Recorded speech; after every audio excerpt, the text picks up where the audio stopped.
স্বাগত বন্ধুরা, কেমন আছেন সবাই?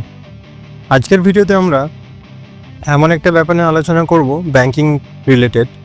দেখবেন সবাই এখন আমরা অনলাইনে টাকা রাখতে অভ্যস্ত এবং অনেকেরই কি হচ্ছে যে একের বেশি অ্যাকাউন্ট রয়েছে, ব্যাংক অ্যাকাউন্ট। কারো স্টেট ব্যাংকের অ্যাকাউন্ট রয়েছে, পাঞ্জাবের অ্যাকাউন্ট রয়েছে, অ্যাক্সিস ব্যাংকের অ্যাকাউন্ট রয়েছে, আইসিআইসি ব্যাংকের অ্যাকাউন্ট রয়েছে। অর্থাৎ একটি মানুষের না 2-3 রকমের বা অনেকগুলো ব্যাংক অ্যাকাউন্ট রয়েছে। এবারে কি হয়, অনেক সময় আমাদের মনে হয় যে এক ব্যাংকের টাকা অন্য ব্যাংকে ট্রান্সফার করব। এটা অনেক সময় দরকার পড়ে, হয়তো কোনো একটা ব্যাংকে সেই লিঙ্ক করা আছে, কোনো একটা ইএমআই সেটা তখন কাটবে। তো দেখা গেলো সেই অ্যাকাউন্টের পয়সা নেই, তখন কী করতে হয় আমাদেরকে, যে ব্যাংকে টাকা আছে সেখান থেকে অন্য ব্যাংকে ট্রান্সফার করতে হয়। বা অনেক সময় যে ব্যাংকে আমি টাকা পাঠাতে যাচ্ছি সেই ব্যাংকে কাজ করছে না, তখন কি হয় যে আমার কাছে সেই টাকাটা আমি অন্য কোনো ব্যাংকে পাঠিয়ে দিলাম, দিয়ে সেখান থেকে ট্রান্সফার করলাম। অথবা এটাও হয় যে অনেকে কোনো কারণ ছাড়াই মনে হয় যে আমি এই ব্যাংকে টাকা রাখবো না, আমারই অ্যাকাউন্ট আমি অন্য ব্যাংকে রেখে দেবো টাকাটা, যাতে করে আমার খরচা না হয়। তো একই ব্যাংকের একই নামের বা একটা লোকেরই নিজের বিভিন্ন অ্যাকাউন্টে টাকা কীভাবে ট্রান্সফার করবো সেটা আমরা আজকের ভিডিওতে দেখব। এবারে এটা করতে গেলে আমাদেরকে অনেকগুলো ইউপিআই, যত রকমের ইউপিআই অ্যাপ আছে, যে কোনো একটা দিয়ে করা যায়। সেটা পেটিএম হতে পারে, গুগল পে হতে পারে, ফোনপে হতে পারে, ফ্রিচার্জ হতে পারে, অ্যামাজন পে হতে পারে। যত রকমের ইউপিআই অ্যাপ আছে সবগুলোতেই কিন্তু আজকাল এটাকে বলা হয় সেলফ ট্রান্সফার, এই জিনিসটা কিন্তু অ্যাভেলেবেল আছে। এবারে সবগুলোতে একটা ভিডিওতে দেখানো সম্ভব নয়, আমি আপনাদেরকে শুধুমাত্র একটিকে দুটি ইউপিআই অ্যাপের মাধ্যমেই কীভাবে আপনি নিজের ব্যাংকে টাকা ট্রান্সফার করবেন সেটাই আমরা আজকের ভিডিওতে দেখব। তো আমি মূলত আজকে গুগল পেতে দেখাবো, আর ফোনপেটাও চেষ্টা করব। আর বাকি যে অ্যাপগুলো রয়েছে সেগুলো আমি চেষ্টা করব অদূর ভবিষ্যতে যদি সম্ভব হয় দেখানোর, যে কীভাবে ট্রান্সফার করতে হয়। তো চলুন শুরু করা যাক। আমি প্রথমেই কী করব, এই জন্য গুগল পেটা খুলে নেব। তখন খোলার পরে আপনার এরকম একটা পেজ আসবে, মেন পেজ আসবে। এরপরে আপনাকে কী করতে হবে, এখানে দেখুন পে এনিওয়ান বলে একটা অপশান 2 নম্বরে আছে। এই যে এই রোতে 2 নম্বরে আছে পে এনিওয়ান, এটা আমরা টিপব। এটা টেপার পরে যদি কিছু পারমিশন চাই দিয়ে দেবেন, তখন আপনার এরকম একটা পেজ খুলবে। এখানে দেখুন প্রথমেই দেওয়া আছে সেলফ ট্রান্সফার বলে, সেলফ ট্রান্সফারে আমরা ক্লিক করব। এরপরে কি করতে হবে আমাদেরকে, দেখুন আমি এর আগে আমার নিজের অ্যাকাউন্টেই টাকা ট্রান্সফার করেছি, তো আমি সেলফ ট্রান্সফারটা ওপেন করব।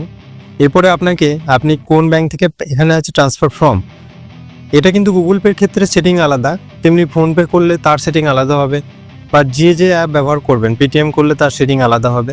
জিনিসটা একই কিন্তু সেটিং আলাদা হবে।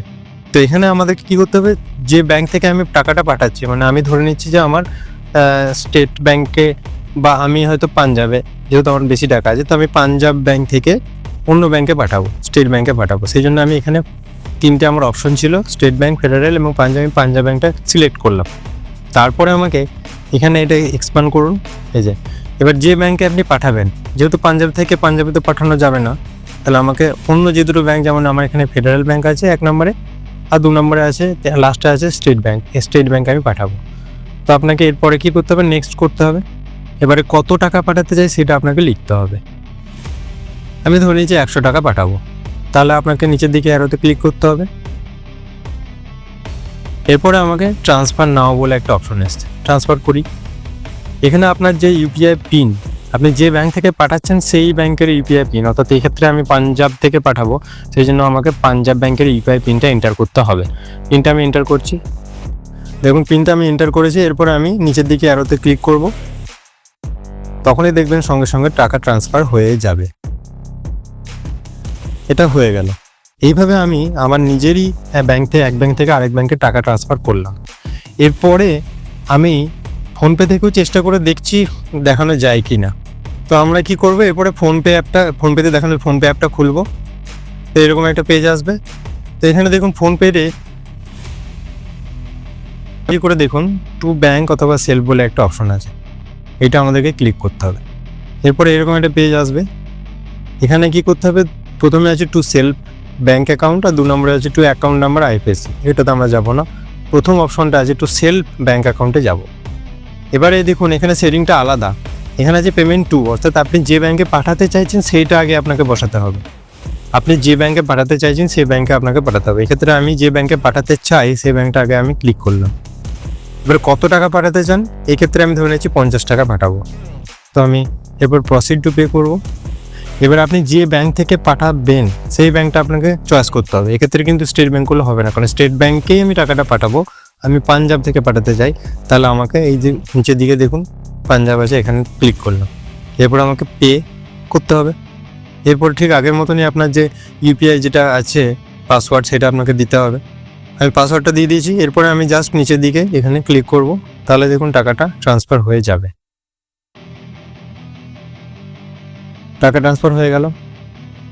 এটা ছিল আমাদের নিজের ব্যাংকের নিজের একটা অ্যাকাউন্ট থেকে আরেকটা অ্যাকাউন্টে টাকা ট্রান্সফারের যে প্রসেস সেটা।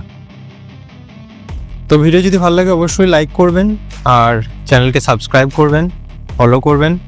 আর এই ধরনের ভিডিও আরও পেতে গেলে আমাদের সঙ্গে থাকবেন। আপনারা ভালো থাকবেন। ধন্যবাদ।